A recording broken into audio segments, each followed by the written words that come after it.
범사에 그를 인정하라. 이런 제목으로 잠언 강해를 이어가겠습니다. 인생에서 젊음의 때는 가장 아름다운 시기인 것은 틀림이 없습니다. 그러나 가장 성숙한 시기는 결코 아닙니다. 아직 인생의 경험이 많지 않고 지식은 일천하며 가장 위험한 것은 경험과 지식에 비해서 자신의 판단과 생각을 너무 과신하고 그 지나친 자신감이 자칫 오만과 독선으로 발전할 수 있는 시기가 청년의 때다라는 것을 분명히 알아야 합니다. 그래서 잠언은 이 시기에 부모님을 비롯한 앞선 인생의 선배들, 영적인 지도자들의 말을 잘 경청하고 지혜와 명철의 마음을 둘 것을 거듭 강조하고 있는 것을 볼 수 있습니다. 그 이유는 자신이 생각하고 있는 자신보다 자신은 아직 훨씬 미숙하고 더 많은 것들을 겸손히 배우지 않으면 안 되는 시기가 바로 청년의 때이기 때문입니다. 잠언은 그러므로 거듭 자신을 결코 과신하지 말고 진리 안에서 참된 지식과 지혜를 배울 것을 거듭 촉구하고 있습니다. 헛된 자만심과 자유분방함을 추구하지 말고 오히려 법과 명령을 지키고 진리에서 떠나지 않도록 자신을 굳게 하나님의 참된 진리의 말씀에 묶어둘 것을 힘주어 교훈하고 있습니다. 인생에서 가장 귀한 이 시기를 어떻게 보내느냐에 따라서 그 인생이 하나님 앞에서 어떤 가치 있는 삶을 살아가게 될지가 결정될 수 있기 때문입니다. 오직 한 번뿐인 인생을 얼마나 아름답게 살아갈 수 있는지에 대한 모든 지혜가 이 진리 안에 고스란히 담겨 있다는 것을 여러분들께서 기억하시면서 이 진리에 깊이 여러분들의 마음을 두실 필요가 있다는 말씀을 먼저 드립니다. 계속해서 젊은이들에게 주는 이 지혜의 잠언을 살펴보겠습니다. 5절에 너는 너의 모든 마음으로 여호와를 신뢰하라. 그리고 너는 너의 이해력을 의지하지 말라. 이렇게 기록이 되어 있습니다. 너의 모든 마음으로 라는 의미는 마음을 다하여 이렇게 되어 있는데 너의 모든 마음으로 이 의미는 마음의 일부가 아니라 온 마음으로 여호와를 신뢰하라는 그런 의미입니다. 명철이라고 번역된 비나라는 단어는 이해력, 통찰력을 가리키는데 호크마, 지혜라는 단어와 함께 가장 많이 짝을 이루어서 사용되고 있는 단어입니다. 그러니까 모든 마음으로 하나님을 신뢰함에 있어서 가장 방해가 되는 게 그러면 뭐냐? 인간이 갖는 비나, 이해력, 사람의 그 명철, 사람의 생각, 사람의 이성적 판단, 그것이라는 겁니다. 마음을 다하여 여호와를 의뢰하고 반대로 내 명철을 의지하지 말라. 너의 이해력, 내 자신의 통찰력, 내 자신의 생각, 내 자신의 이성적인 판단을 더 신뢰하지 말아라. 이렇게 성경이 말씀합니다. 인간의 이성은 어떤 용도로 사용되는지의 여부에 따라서 하나님의 뜻을 올바로 이해하는 깨닫는 도구가 되기도 하고 반대로 하나님의 뜻을 거슬러 대항하며 불순종하게 만드는 무기가 되기도 합니다. 그 이성을 성령께서 붙드셔서 진리를 깨닫게 하는 도구로 사용하실 때는 성경의 진리를 올바로 깨닫고 미신적인 믿음에서 벗어나도록 성경을 정확히 이해하고 분별할 수 있는 탁월한 기능을 우리 안에서 발휘합니다. 그러나 인간의 이성이 진리 밖에서 자연 상태의 영혼 안에서 작동할 때는 오히려 진리에 대한 반감과 거부감, 하나님의 뜻에 반하는 판단과 생각의 진원지가 되기도 합니다. 그게 인간의 이성입니다. 하나님의 진리의 말씀과 그 명령 앞에서 사람의 생각을 앞세우고 사람의 판단에 치우쳐서 하나님의 뜻을 분별하지 못하거나 그릇되게 판단하게 만드는 오류를 인간의 이성이 낳기도 한다라는 것입니다. 인간이 이 세상에서 받은 교육은 철저하게 무신론적입니다. 진화론적이고 물질주의와 합리주의적인 교육을 받아왔습니다. 그러하기에 거듭나지 않은 인간의 이성은 아주 자연스럽게 언제나 하나님의 법과 진리를 대적하게 되어 있고 그것에 반감을 드러내게 되어 있습니다. 우리의 이해력이나 분별력이 올바로 작동하지 않으면 그래서 어떻게 되죠? 우리 마음이 흔들리게 되는 결과를 낳게 됩니다. 그러니까 마음을 다하여 여호와를 의뢰하고 라고 했는데 마음이 다해지지 않는 거예요. 마음이 자꾸 나뉘어지는 거예요. 어떤 거는 맞는 것 같고 어떤 건 틀린 것 같아요. 어떤 건 하나님의 말씀이 맞는데 어떤 건 내 생각이 더 현명한 것 같아요. 마음이 흔들리는 거예요. 왜? 인간의 이성이 정상적으로 작동하지 않으니까. 의심과 회의와 불필요한 죄책감과 여러 가지 불안과 걱정과 염려에 잠식당하게 되는 일들이 마음 안에서 일어납니다. 그러므로 우리는 우리의 이성적인 판단과 이해보다는 성경이 언제나 우리에게 뭘 말씀하고 있는지를 깊이 묵상하고 그 뜻을 깨닫는 일에 최선을 다해야 한다라는 것입니다. 그것이 우리의 명철이 올바로 우리 안에서 작동하게 하는 길이고 그로 인해서 결국 우리의 마음이 세상의 헛된 사상이나 철학, 인간의 어리석은 생각과 판단에 치우치지 않고 시대의 부패한 정신에 동요하거나 요동하지 않고 전심으로 하나님만을 신뢰하도록 견고하게 붙들어주는 방편이 되기 때문입니다. 마음이 왜 전심으로 하나님을 의뢰하지 않게 될까요? 여러분의 이성이 진리에 복종하고 그 지혜와 명철에 사로잡혀 있지 않은 채로 내 생각과 판단에만 의존되어 있기 때문입니다. 이것을 절대로 간구하지 않는 여러분들이 되시기를 바랍니다. 6절을 보면 너는 너의 모든 길들 중에 그분을 알라. 그리고 그분께서는 너의 길들을 평탄케 하실 것이다.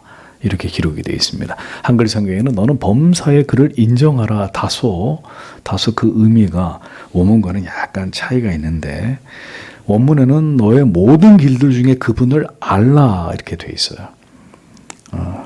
그분께서 너의 길들을 평탄케 하실 것이다 이렇게 되어 있습니다. 우리가 온 마음으로 하나님을 의지하면서 우리의 명철을 의지하지 않을 수 있는 방법이 그럼 무엇이냐? 그것은 뭘까요? 하나님을 알아가는 것입니다. 하나님을 알아가는 것이다. 견고하게 마음의 뜻을 세워서 하나님을 알기 위해서 인생을 지나가는 동안 최선을 다하는 것입니다.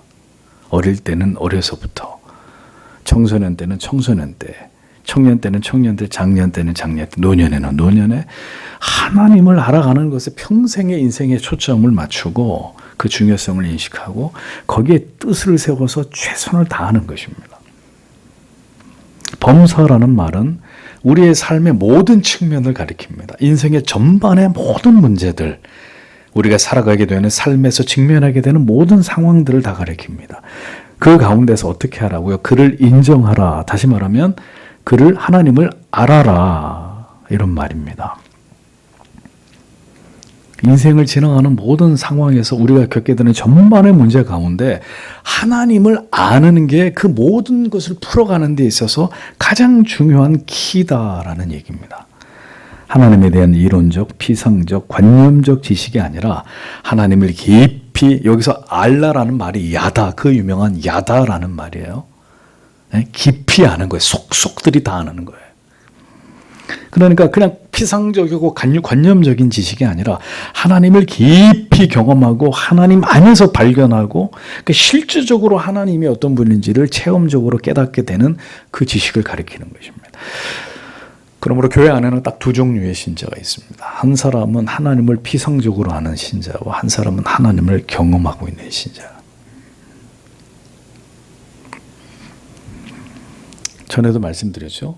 호랑이를 그림책에서 본 거는 그냥 그림책에서 호랑이를 보는 것이고 동물원에 가서 직접 호랑이를 본 것은 직접 가서 호랑이에게서 나는 채취도 느끼고 그 눈빛도 직접 바라보고 발톱도 얼마나 무서운지를 우리 안을 들여다보면서 관찰하고 이렇게 해서 호랑이를 아는 거잖아요. 하나님을 깊이 만나고 경험하고 체험하는 것으로 하나님을 아는 것을 가리킵니다. 이러한 성경의 진리를 통해서 우리가 분명하게 깨닫게 되는 한 가지는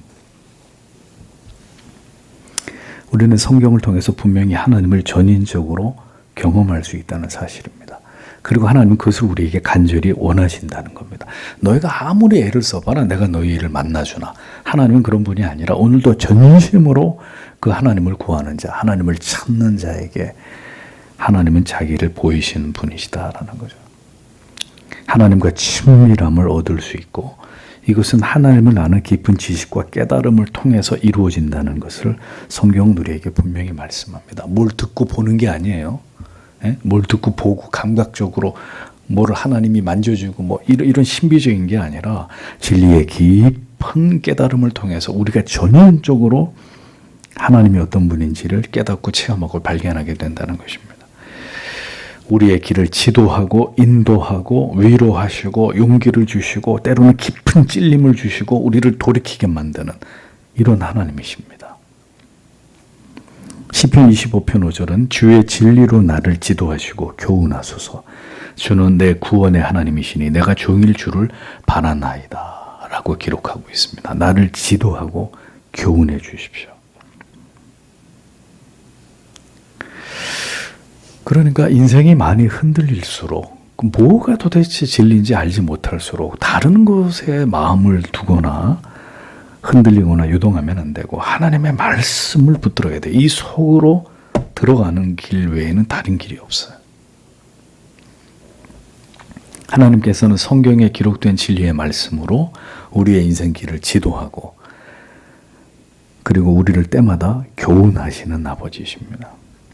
그러므로 신자가 하나님의 말씀을 떠나서 하나님을 의지하게 하나님의 말씀을 떠나서 하나님을 의지하지 않거나 자기의 무지와 어리석음을 하나님의 말씀을 떠나서 하나님을 의지하지 않거나 무지와 어리석음을 자기가 깨닫지 못하거나 인생의 모든 일에 하나님의 뜻을 깊이 알고 깨닫는 일들이 정직하고 성실하고 진실되게 이루어지지 않게 되면 하나님을 알아서 하나님이 인도하시는 그 길로, 그 진리의 길로, 그 올바른 믿음의 길로 가는 것은 불가능한 일이 되는 것입니다.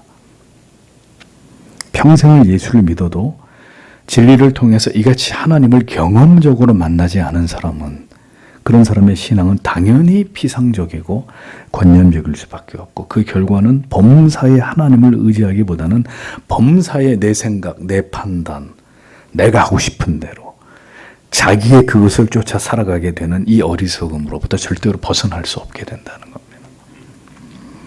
성경을 깊이 묵상하고 깨달음을 갖지 않고 하나님을 신앙하는 것은 정직하게 말해서 성도 여러분 신앙이 아니라 미신입니다. 그래도 내가 교회 다니고 있으니까 그래도 내가 예배 드리고 있고 설교를 듣고 있으니까 뭘 어떻게 하나님이 도와주시겠지. 그런 미신이에요. 미신. 그저 또 다른 한 신에게 내 운명을 맡기고 복을 비는 정도의 저급한 신앙. 그 이상도 이하도 아니라는 것입니다. 하나님께서는 오늘도 우리의 인생을 지도하시는 아버지십니다. 내 멋대로 살아라 라고 방치하시는 분이 아니라 범사의 하나님의 자녀들을 지도하시는 하나님이십니다.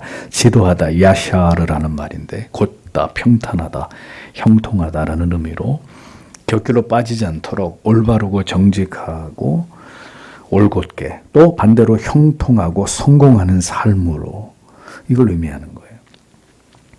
그러니까 인생의 모든 길에서 하나님을 깊이 알아갈 때 그 대가는 뭐냐? 하나님이 우리의 평생의 삶을 지도하신다는 겁니다. 즉 그의 한평생의 삶이 하나님이 인도하시는 올바르고 정직하고 형통하고 마침내 하나님이 보실 때 성공적인 삶을 살아가도록 하나님이 그를 그렇게 만들어 가신다. 지도하신다. 이렇게 성경이 말씀하고 있는 것입니다.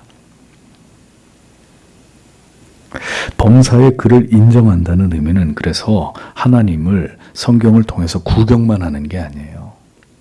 그 하나님을 진리의 말씀 속에서 성령의 감화와 감동과 깨닫게 하시는 놀라운 은혜를 통해서 깊이 경험하게 되고 그래서 그 하나님과 더 친밀해지는 것을 뜻하는 것입니다.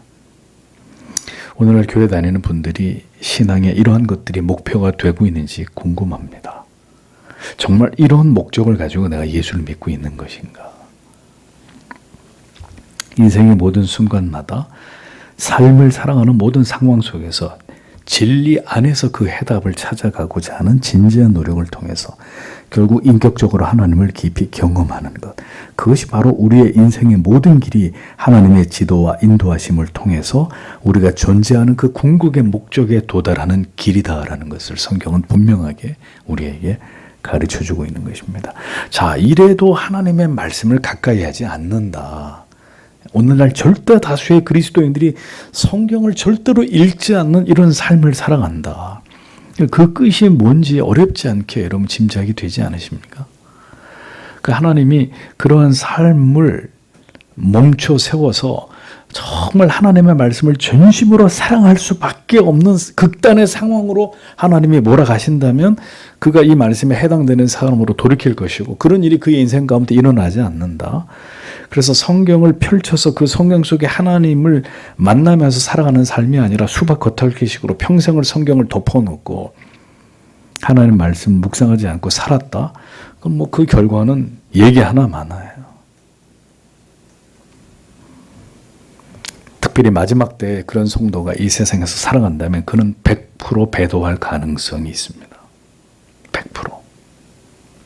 7절에서 8절을 보십시오. 너는 저 자신의 눈들로 지혜롭게 되지 말라. 너는 여호와를 두려워하라.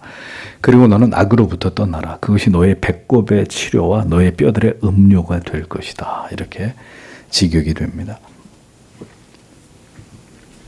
하나님을 의뢰하고 하나님을 인정하고 인생의 모든 길을 지도받기 위해서 우리가 반드시 지켜야 되는 것은 또 한 가지, 스스로 지혜롭게 여기지 않는 것이다 라고 성경이 말씀합니다. 원문에는 너는 너 자신의 눈들을 지혜롭게 여기지 말라 이렇게 기록되어 있어요. 이 말의 의미는 내가 보고 판단하고 생각하는 것들이 답이라고 생각하는 자기 확신을 의미하는 것입니다.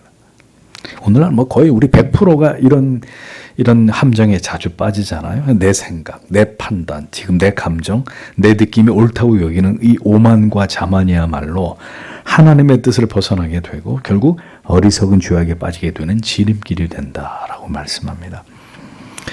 그래서 가장 경계해야 되는 것은요, 어리석은 사람의 소견입니다.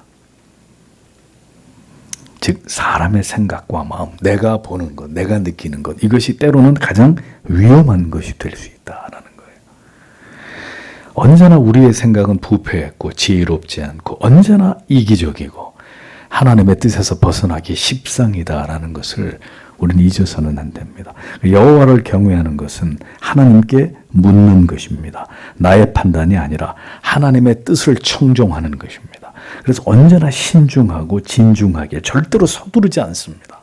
성급하지 않게 하나님의 뜻을 묻고 끝까지 마지막 순간까지 하나님의 뜻을 묻고 그 뜻에 따라서 천천히 결정하는 것입니다. 그것이 여러분들의 인생에서 실수와 후회를 막는 길입니다.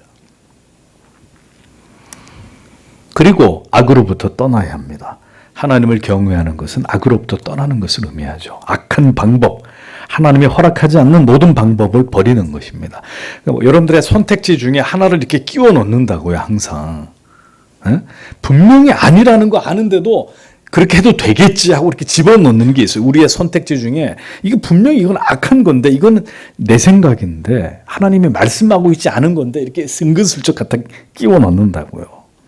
아까도 뭐 저희 그런 뭐 얘기했습니다만 주의를 지키기 위해서는 주의를 지킬 수 없게 만드는 모든 일들과 상황들을 우리의 모든 선택의 가능성에서 제거해야 되는 거죠. 그러니까 은근슬쩍 끼워놓고 뭐 할 수도 있지 이렇게 가면 백발백중 거기에 넘어지는 거고, 그러니까 어떤 가능성이든지 그것이 악이라면 성경이 말씀하고 있는 것이 아니라면 우리의 모든 결정의 내용 가운데서도 제거시켜야 되는 거예요.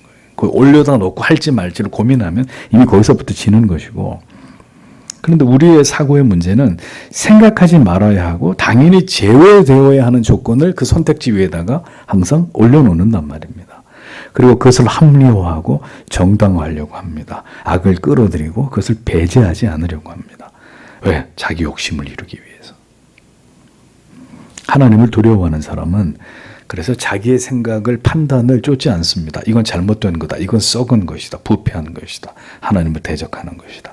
자기를 합리화하거나 절대로 자기를 두둔하지 않습니다. 악한 방법은 생각하지도 않습니다. 악은 모양이라도 버리라고 했으니까. 철저하게 배제한다는 말입니다. 하나님을 두려워하는 것만큼 악을 혐오하게 되어 있습니다. 하나님을 사랑하는 것만큼 악의 정체가 선명하게 우리 눈에 들어오게 되어 있습니다. 하나님의 말씀으로부터 멀어지는 것만큼 우리의 영의 시야가 흐려집니다. 악을 가까이 하게 되고 지켜야 될 선을 무너뜨리게 되는 이런 결과를 피할 수 없게 됩니다. 스스로 지혜롭게 여기는 자의 문제는 자꾸 자신의 생각에 골몰하게 되는 거예요. 생각을 하지 말고 하나님의 말씀을 묵상을 해야 되는데 하나님의 말씀을 덮어놓고 자꾸 자기 생각으로 가는 거예요. 자기 생각에만 더 깊이 이렇게 파묻히는 거죠. 생각하고 또 생각하고 그럼 밤잠을 못 자는 거예요. 밤을 꼬박 새는 거예요. 생각하다가. 하나님의 뜻을 추구하고 하나님께 맡기면 될 문제를 생각하고 또 생각하고 또 생각하고 기어이 그 생각을 왜 그렇게 많이 하겠어요? 그러니까 거기다가 기어이 자기 고집을 끼워 넣어가지고 자기가 하고자 하는 것을 합리화해야 되기 때문에 생각하는 거예요. 그 근거를 찾아야 되니까. 그러니까 생각이 반복되면 어떻게 되죠? 생각이 자꾸 반복되면 하나님의 말씀을 딱 읽고 첫 번째 딱 드는 생각을 붙들어야 되는데 성경 그렇게 말씀하고 있는데 이건 일단 덮어놓고 또 생각해 보는 거예요. 생각이 반복되면 하나님의 뜻으로 향해서 가지 않고 생각하면 반대로 가는 거예요. 하나님과 반대로 간다고요. 인간의 어리석은 이성적 생각에 사탄의 치명적인 유혹이 더해져서 우리의 모든 정성적인 사고와 판단을 교란시키기 때문에 계속 생각을 하면 그 생각의 끝에서 순종을 하는 게 아니라 그 생각의 끝에서 하나님을 배반하게 되는 거예요. 그게 인간입니다. 아닌 것은 처음부터 하나님의 말씀을 통해서 아니다라는 답이 나오는 거죠. 그것을 곱씹다가는 결국 길이 아닌 길로 행하게 되는 것입니다. 그렇게 자기만의 판단과 생각에 고착되지 않고 하나님의 진리의 말씀을 따라서 판단하고 악의 모든 것을 배제하면 그 결과는 뭐냐? 그렇게 한 결과는 뭐냐? 몸의 양약이 된다고 번역이 되어 있습니다. 몸이라고 번역했는데 원래 이 단어 쇼르라는 단어는 배꼽, 탯줄을 가리킵니다. 이게 이제 히브리식의 문학적 표현인데 배꼽은 탯줄에 붙어있던 엄마의 몸과 붙어있던 모체와 연결되어 있는 생명의 근원이잖아요. 그래서 이제 이걸 몸이라고 보는 거예요. 배꼽, 몸 전체를 가리키고 그러니까 이 몸의 양약이 된다. 몸의 근본적 치료가 이루어진다라는 그런 뜻입니다. 배꼽이 치료해야 된다. 정확하게 번역하면 그런 뜻인데 배꼽이 결국 인간의 몸 생명을 의미하기 때문에 근본적인 몸의 치료를 의미하는 것입니다. 자기의 생각을 쫓아서 스스로를 지혜롭게 여기고 하나님께 묻지 않고 자기 마음대로 자기 삶을 살아가는 자들은 그러니까 달리 얘기하면 어떻게 돼요? 몸과 영혼을 상하게 되겠죠. 죄 아래 이미 상한 몸이 결코 회복되지 않고 더 고통당하는 삶을 살아가겠죠. 결국 이 인간의 육체의 고통이 죄의 결과라면 우리가 죄인으로 태어나서 우리가 살아가는 동안에 그 모든 그 죄의 결과가 우리의 육신의 고통이고 결국 죽음이라면 모든 병은 그렇게 하나님이 주신 인생을 자기 마음대로 사용할 때 얻게 되는 것인데 전적인 타락과 부패 아래서 하나님을 경외하지 않는 삶의 결과물이 결국 인생에 찾아오는 여러 질병이라면 반대로 진리의 가르침을 따라 하나님의 법에 순응하고 순리대로 살아가는 삶은 우리의 모든 삶을 우리의 몸을 치료하는 매우 뛰어난 약이 된다고 성경이 말씀합니다. 골수 에쳔이라는 단어는 살과 함께 신체를 구성하는 이 뼈를 의미하는데 그 뼈를 강하게 한다. 이렇게 말씀합니다. 그러니까 하나님을 경외함이 우리의 몸과 정신과 영혼 모두를 강건하게 하고 반대로 시편 32편 3절과 4절에서 보듯이 죄를 지으면 뼈가 쇠하고 진액이 마르는 것은 모두 죄로 인한 저주의 고통을 의미한다라고 성경이 말씀하는 겁니다.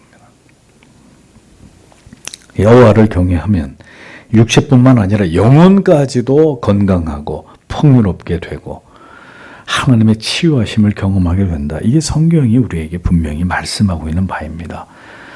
죄와 고통과 저주 아래서의 인간의 몸과 정신과 영혼은 세상을 보세요. 점점 더 정신 이상자들로 늘어나죠. 예? 이 통제불능으로 가잖아요. 그러니까 이 영혼의 정신의 피폐함을 면할 길이 없는데 하나님과 점점 멀어지는 이 세상은, 이 시대는 그로부터 날마다 강건함과 회복의 은총을 누릴 수 있는 길은 여호와 하나님을 경외하고 그 말씀을 사랑하는 길이다라고 잠언은 우리에게 말씀하고 있는 것입니다. 왜 이렇게 세상에 여러분 정신병자들이 많고 우울증 환자들이 많고 자살하는 사람들이 많고 별의별 범죄들이 매일매일 끊이지 않고 일어나는 이 어떤 현실을 보세요. 사람이 사는 건 점점 더 윤택해지고 편리해졌는데 사람들은 점점 더 망가지고 있어요. 부인할 수 없는 사실입니다. 왜 이런 일이 벌어지느냐 이거죠. 왜? 강함을 자랑하지 마십시오. 하나님이 그 모든 강함을 한순간에 약함으로 만드실 수 있고 또 약함으로 인해서도 절망하고 낙심하지 마십시오. 주를 경외하면 하나님이 건강과 회복의 은총을 베풀어 주신다고 약속하지 않으십니까? 신앙의 경건한 의무에 대한 교훈이 이제 내면적이고 영적이고 이렇게 정신적인 부분에서부터 자 이제 다음 절로 넘어가면서는 이게 이제 물질에 대한 봉헌의 외적인 부분으로 앞에는 내면적인 부분으로 이제는 외형적인 부분으로 이동하고 있는 것을 보여줍니다. 그래서 마음과 영혼의 다스림을 말씀하고 난 이후에 이제 물질적인 부분으로 가서 하나님 앞에 어떤 의무를 성실하게 우리의 행위로 수행해야 되는지를 이어서 말씀하고 있습니다. 그게 9절과 10절입니다. 너는 너의 재물로부터 그리고 너의 모든 소산물의 첫 열매로부터 여호와를 영화롭게 하라. 그러면 너의 창고들이 풍부하게 채워질 것이다. 그리고 너의 포도주 통들이 포도주로 넘칠 것이다. 이렇게 기록이 되어 있습니다. 자, 여기서 너의 재물이란 정당하게 노동을 해서 얻게 된 물질을 의미하기도 하고 어떤 주석가는 여기서 이것을 11조로 이렇게 해석을 하기도 합니다. 소산물의 처음 익은 열매는 출애굽기와 레위기 율법에서 보듯이 첫 열매는 모든 소산물의 그 수입의 처음의 것을 가리키는데 그 첫 열매를 하나님께 드리게 한 것은 이 모든 소득을 주신 분이 하나님이심을 인정하고 고백하고 그 하나님께 감사를 표하는 것을 뜻하죠. 우리가 물질을 드리면 11조든 우리가 일한 것의 첫 수입, 첫 월급이든 이런 것을 하나님께 드리면 바로 하나님을 기억하고 감사하는 그 중심을 우리가 가져야 된다는 것을 의미하는 것입니다.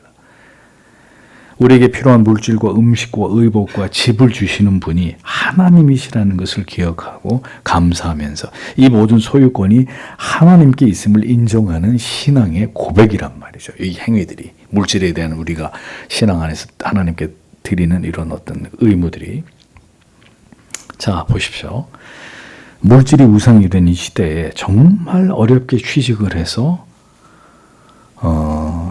일을 하고 그 첫 월급을 하나님께 드린다. 이 시대에도 그런 사람들이 있는지 모르겠습니다. 가게를 오픈해가지고 첫날의 수입을 혹은 그 한 달의 모든 수입을 하나님이 이 모든 삶의 터전을 나에게 허락하신 하나님께 돌려드리는 게 맞습니다. 감사의 의미로 그 가게를 오픈해서 얻은 수입을 하나님께 첫 수입을 드린다. 아직도 이런 믿음을 가진 분들이 있을까? 그러니까 한 세대 전만 해도 이런 아름다운 신앙의 모습들은 교회 안에서 흔히 볼 수 있었습니다. 그렇게 하는 분들이 덜어 있었습니다. 첫 월급 전체를 하나님께 드리는 이런 신앙의 미덕이 있었습니다. 그런데 이제 시대가 지나고 이런 식의 신앙이 모두 기복주의다라고 치부해 버림으로써 하나님께 마땅히 물질을 통해 나타내야 될 감사조차도 이제 교회 안에서 실종돼 버린 이는 이제 안타까운 모습을 보는 거예요. 물질을 드리면 전부 다 이제 기복주의가 되는 거예요. 그러니까 그런 걸 안 드리는 게 개념 있는 신앙이 되고 이러한 율법을 오늘까지 지킬 것이냐 말 것이냐 지금 이걸 논하는 건 별로 의미가 없습니다. 중요한 것은 이전의 그런 중심 그렇게 믿음으로 그 하나님을 인정하고 경외하고 그 하나님께 감사하고 그 하나님을 지키기 사랑했던 그 마음이 중요한 건 이 시대의 우리들에게도 남아있느냐. 뭐 그런 걸 지키느냐 안 지키느냐 지금 그게 중요한 게 아니라 그런 하나님을 향한 진정한 감사의 마음이 우리에게 있고 때때로 그것이 하나님께 드리는 물질 안에 고스란히 담겨져 있느냐 이걸 생각해 봐야 된다는 것입니다. 하나님께로부터 귀한 것을 받아놓고도 아무런 감사가 없어요. 감사가. 그럼 그게 하나님을 경외하고 사랑하는 신앙의 모습일 수 있느냐? 이걸 짚어봐야 된다는 것입니다. 물질에 돈에 우리의 마음이 가 있고 그것에 집착하여 살아가는 도무지 하나님을 향한 감사가 실종돼 버린 그런 우리의 인색하고 이기적인 마음이 지금 우리를 지배하고 있는 것은 아닌지를 생각해 보실 필요가 있다는 것입니다. 열심히 공부해서 원하는 학교에 진학을 했어요. 원하는 직장에 취업의 문이 열렸습니다. 사업을 주셨습니다. 결혼을 허락해 주시고 집을 주시고 자녀를 하나님이 선물로 주셨습니다. 여기에 대한 감사가 하나님께서 나에게 나 같은 비루한 인생에게 심하다 때마다 이렇게 하나님이 내 인생을 섭리하고 인도하고 허락해 주신 것에 대한 마음에서 우러나는 감사가 있느냐. 그것입니다. 중요한 핵심은.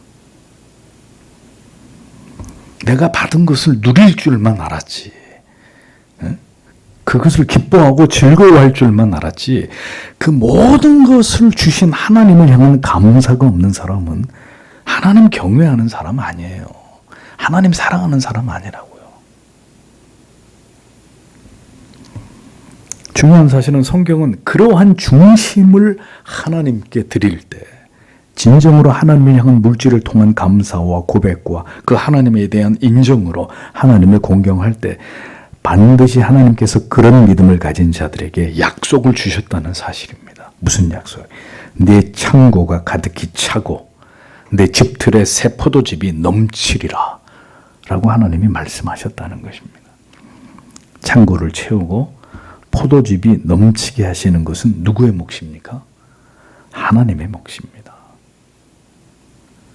언제나 여러분에게 성경적인 물질의 원리를 강조하면서 제가 수도 없이 말씀드리지만, 그러니까 이것이 지켜지는 것은 결국 믿음의 여부에 의해서일 뿐입니다. 아무리 얘기해도 이런 성경적인 원리를 아무리 말씀드리지만 결국 이것을 지키느냐 지키지 않느냐, 무엇이 그 삶의 중심이 될 것이냐에 대한 문제는 성도 여러분에게 믿음이 있으시냐 없으시냐, 결국 이 문제예요.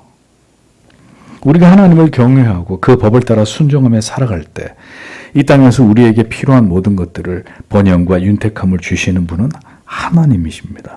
그런데 번영과 형통과 성공이 인생의 목적이 되어서 하나님을 경외하지 않고 그 법을 지키지 않는다면 그것은 절대로 이루어지지 않을 뿐더러 설령 그렇게 하나님을 제끼고 성공과 번영을 이루었어도 하나님과는 아무런 상관이 없는 게 되고 만다는 것을 여러분들은 분명히 기억하셔야 됩니다. 시편 34편 10절에 젊은 사자는 궁핍하여 줄일지라도, 젊은 사자가 왜 궁핍하고 줄여요? 늙은 사자도 아니고 젊은 사자. 에? 바람처럼 달려서 모든 마음먹은 사냥감들을 움켜 쥘 수 있는 젊은 사자가 왜 궁핍하고 줄여요? 근데 젊은 사자도 궁핍하고 줄이는데 그 다음에 여호와를 찾는 자는 모든 좋은 것에 부족함이 없으리로다. 젊은 사자도 굶주릴 수 있는 이런 일들이 이 땅 가운데 일어날 수 있지만 여호와를 찾는 자는 모든 좋은 것에 부족함이 없다고 말씀하셨습니다. 시편 84편 11절에 여호와 하나님은 해요 방패시라. 여호와께서 은혜와 영화를 주시며 정직히 행하는 자에게 좋은 것을 아끼지 아니하실 것임이니라. 잠언 16장 20절에 삶과 말씀에 주의하는 자는 좋은 것을 얻나니 여호와를 의지하는 자가 복이 있느니라. 이런 말씀은 수도 없이 많이 성경에 있습니다. 성도 여러분, 잊어버리지 마세요. 물질은 신자에게 있어서 하나님 경외와 사랑을 시험하는 시금석입니다. 이 시험을 넘지 못하면 결코 물질에 대해서 여러분들이 자유로울 수 없고 시마다 때마다 하나님의 공급하시는 채우심과 공급하심을 경험하면서 인생을 살아갈 수 없습니다. 그래서 인생을 지나가면서 신자는 이렇게 자기 부인을 완성해 나아가야 될 의무와 책임이 있다는 사실을 기억해야 합니다. 자기의 지식과 경험과 생각을 때때로 부인하고 겸손히 하나님께 묻고 그 뜻에 순종하는 것을 우리는 배워야 합니다. 때때로 내 머릿속에 생각, 계산으로 답이 나오지 않는 것을 하나님을 의지해서 순종하고 그 길을 가는 이러한 일들을 반드시 훈련받아야 됩니다. 때로 우리의 어리석은 고집과 성급한 생각과 판단으로 모든 것을 그르치기도 하지만 그것을 교훈 삼아 안 되는 거구나. 내 생각대로 내 계획대로 내 인생이 그렇게 되는 게 아니구나. 하나님을 경외하고 순종하지 않으면 모든 것이 수포로 돌아갈 수밖에 없는 게 인생이구나. 그러니까 아무리 이렇게 성경을 여러분들에게 말씀드려도 때때로 우리의 어리석음은 이 말씀에 순종하지 않고 자기 생각대로 간다고요. 인생 속에 100% 순종하는 사람은 없어요. 그 삐딱선을 타고 순종하지 않고 자기 생각대로 막 가본단 말입니다. 잘 되는 것 같죠? 한순간에 하나님이 그것을 막을 때, 다 취해 가실 때 깨닫는 거예요, 인생. 그래서 그렇게 말씀하셨구나. 그게 진리구나. 정말 그렇게 되는구나. 그게 인생이구나. 깨닫게 되는 것입니다. 그 모든 일들을 통해서 인생이 절대로 내 마음대로 살아가도 되는 시간이 아니라 결국 하나님의 섭리와 뜻이 펼쳐지는 과정이고 이 모든 시간들 속에서 결국 우리는 성화를 이루어가는 삶을 경험해 나아가게 된다라는 것을 우리는 알아야 하는 것입니다. 이 진리의 깨달음이 있어야 인생이 무엇이고 어떻게 살아야 되는지에 대한 지혜를 얻게 되는 것입니다. 그래서 젊은이들에게 이 잠언이, 이 말씀이 여러분들에게 계속 되고 있는 것은 인생 젊은 분이시든 인생을 그만큼 사신 분이시든 인생은 반드시 이 덫에 걸려들거든요. 내 지혜와 지식과 내 경험으로 살려고 하지 하나님의 지혜와 명철을 따라 하나님의 말씀을 통해서 하나님을 알아가면서 하나님의 지도를 받는 것을 때때로 우리는 싫어하고 거부한단 말입니다. 그래서 성경은 오늘도 그렇게 살면 이런 결과가 있으니 이 진리의 말씀을 깨닫고 이 길로, 이 말씀이 너희에게 가르치는 길로 가야 한다라고 교훈하고 있는 것이죠.